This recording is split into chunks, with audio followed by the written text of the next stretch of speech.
এই ভিডিওটা রেমাল ঝড়ের দিনের। রেমাল ঝড় হয়তো বা এতক্ষণে সবার ওখানে হয়ে থেমে গেছে, আর আমরা ছিলাম বাড়িতে। তো আমাদের যেভাবে হোক আজকে ব্যাক করতে হবে, মানে পরিস্থিতি যতটা খারাপই হোক না কেন।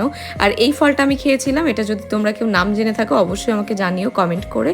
আর এই যে দেখো আমাদের বাড়িতে কিন্তু মৌমাছির চাক হয়েছে, সেটা তোমাদের দেখালাম। আর অলরেডি ঝড়ের বাতাস শুরু হয়ে গেছে, আর এই অবস্থায় আমরা বাড়ি থেকে বের হয়ে গেলাম। আর এই অবস্থায় বাড়ি থেকে কে বের হতে চায় বলো, বাট অনেক আর্জেন্ট একটা কাজ ছিল। আর আমাদের বাড়ি থেকে যেতে এরকম দুটো নদী পার হতে হয়, তো এই জিনিসটা এত বেশি ভয়ঙ্কর ছিল। আমি তো নদীর মাঝখানে যে অনেক বেশি ভয়ে চিল্লাপাল্লা করেছিলাম। তো এরপরে হচ্ছে আমরা ভালোভাবেই বাসায় পৌঁছে গেছিলাম। এই যে দেখো তোমাদের রুমটা দেখালাম, আর আস্তে আস্তে না একদম বিধ্বস্ত অবস্থা হয়ে গেছিলো বাতাসে। তো এরপরে এসে কোনো রকম দুপুরের খাওয়ার একটা ব্যবস্থা করে নিলাম, ওই সিম্পলের মধ্যে যতটুকু করা যায়। আর এর মধ্যেই শুরু হয়ে গেল রেমাল ঝড়। হয়তো বা এই রেমাল ঝড়ে অনেকের অনেক বেশি ক্ষতি হয়ে যাবে, বাট কি করব বলো, আমরা সত্যি প্রকৃতির কাছে বড্ড বেশি অসহায়।